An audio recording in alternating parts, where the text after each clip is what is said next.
Japan, a country to be read like an open book.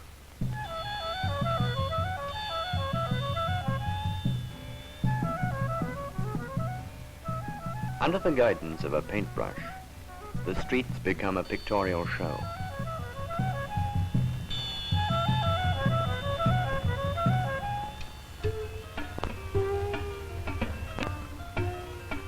The Japanese written language transforms daily life into a series of pictures, an imaged vocabulary.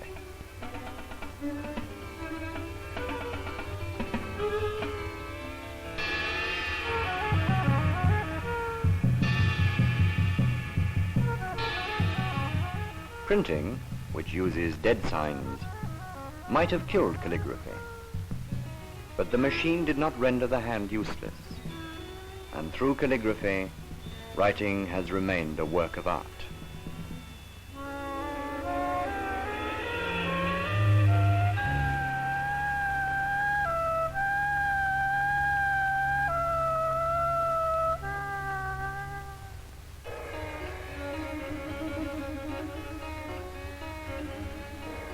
In every country, children take pleasure in drawing on the ground.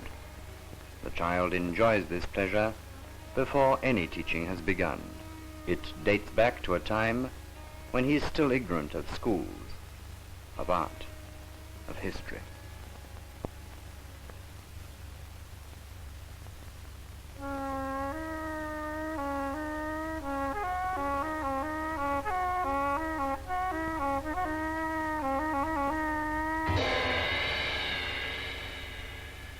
Before studying, the child gives way to his instinct for violence.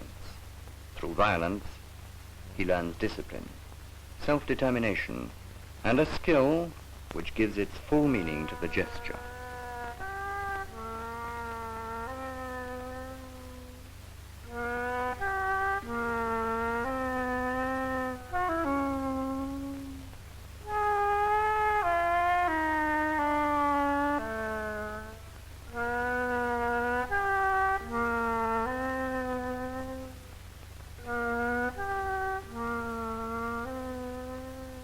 Each word drawn means that a new victory has been won, that a gesture has become habit, that a sign has turned into knowledge. The child has learned self-control. He can now conquer the thousands of signs that will fill his mind. To write is to draw. A Japanese proverb says, "He who can write well can also draw well." All the possibilities of the human being are concentrated at the tip of his brush. After this strict training, the calligrapher strives for freedom. He tries to recall his lost childhood, his innocence, still keeping in mind the traditionary rules he was taught. Every day he practices like a schoolboy.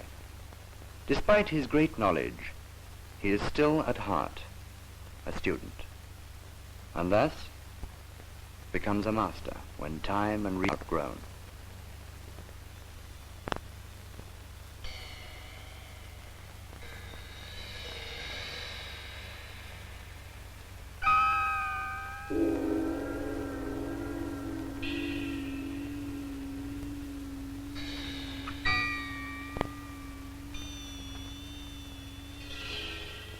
In meditation, he follows the inky trace, starting from the visible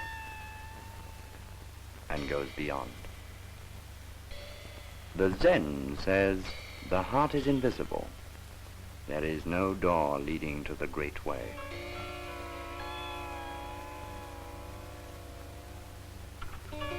Inside the house symbolizing nature, flowers are laid out before one of the artist's masterpieces, and their presence teaches humility.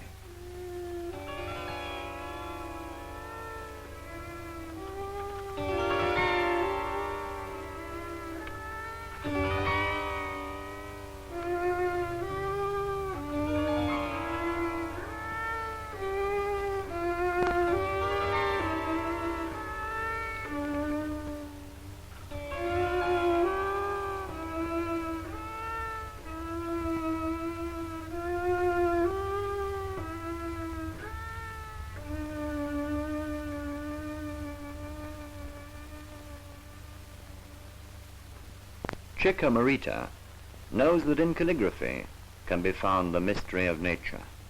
She has love and respect for the blank sheet of paper. She touches the paper without blurring it.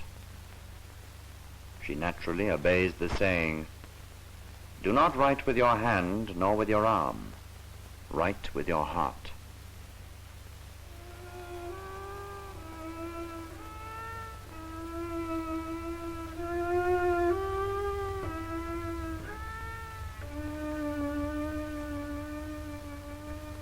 Black and white are opposed and balanced. Both are needed for contemplation.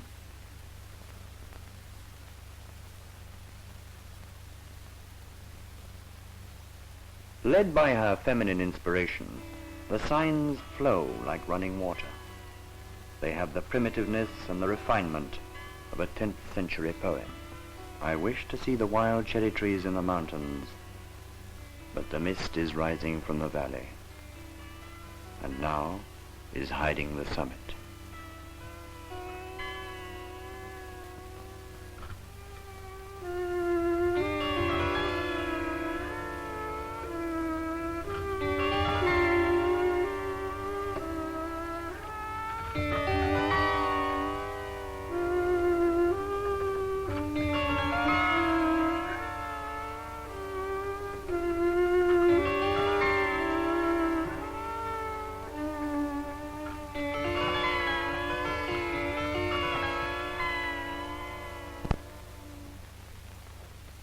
Secluded spot which he calls his room in the clouds. Old Nakano is writing to a friend.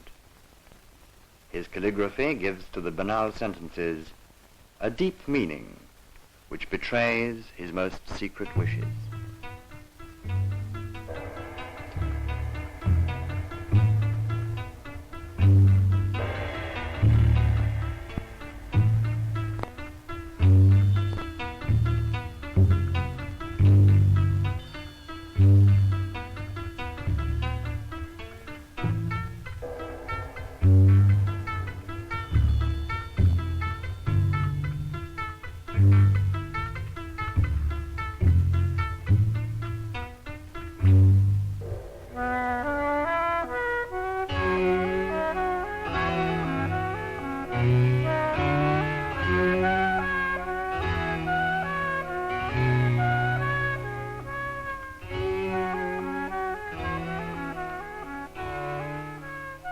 Painted or engraved, the traditional signs are to be found everywhere.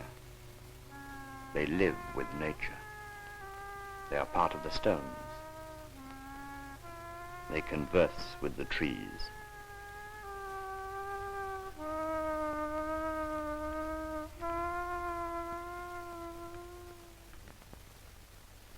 But today, the young artist feels confined.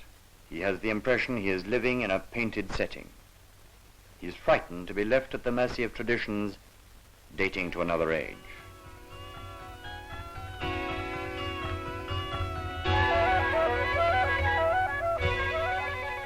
He dreams of escape.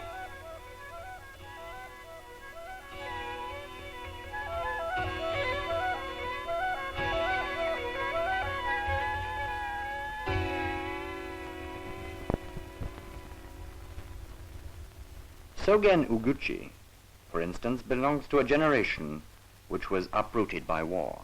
He is split between the wish to maintain traditions and the will to escape from them.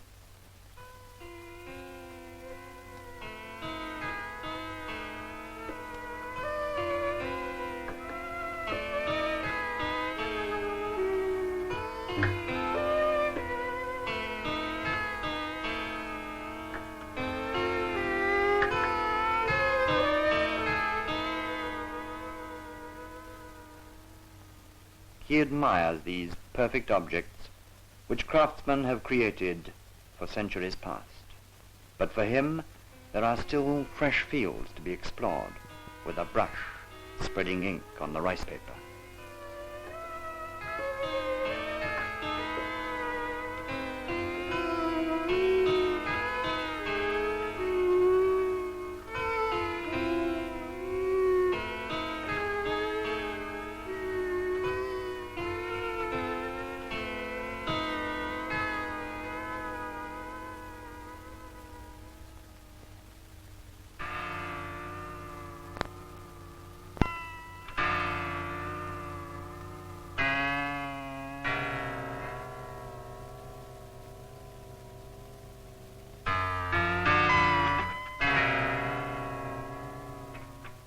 It took a certain amount of courage to get rid of the training he received and rebel against an order which seemed immutable. He discovered loneliness.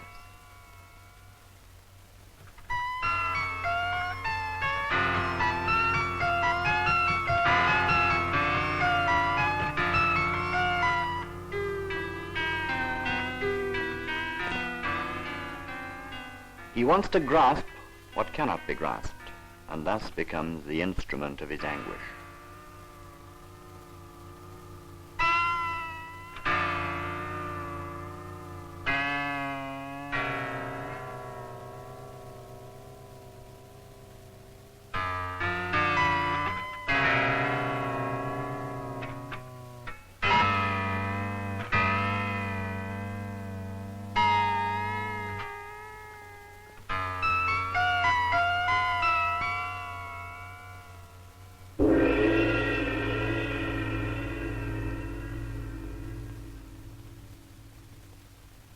Shuroi Marita belongs to an avant-garde which refuses tired, habitual forms and relies on the elementary powers of ink.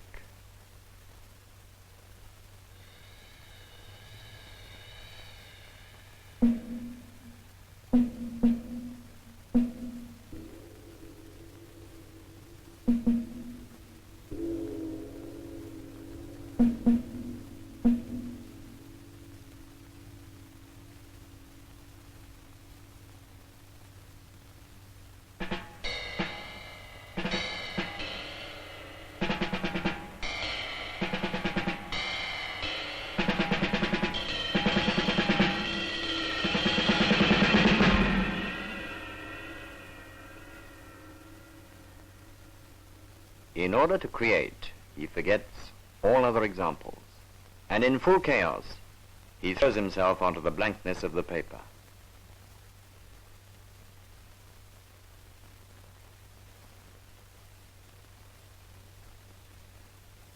Belonging to another generation is Gakuo Osawa. He suggests a return to the sources of calligraphy. He finds his inspiration in signs long forgotten. And without worrying whether they can be read or not, he appeals directly to the senses.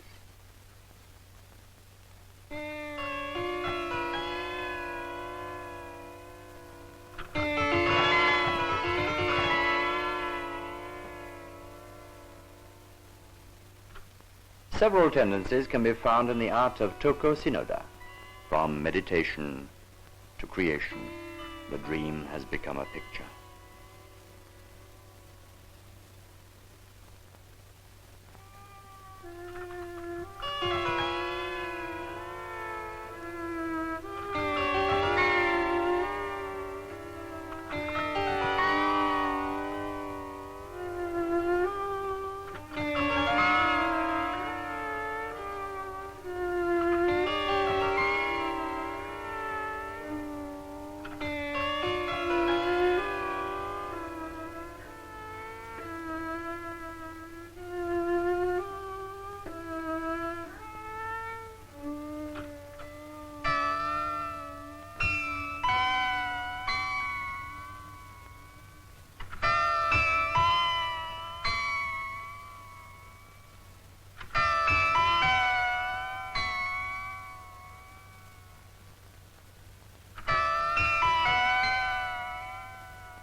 The artist gives freedom to his hand.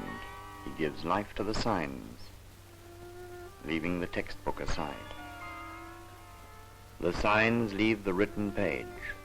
Beyond the differences in education, the universal language of art is born.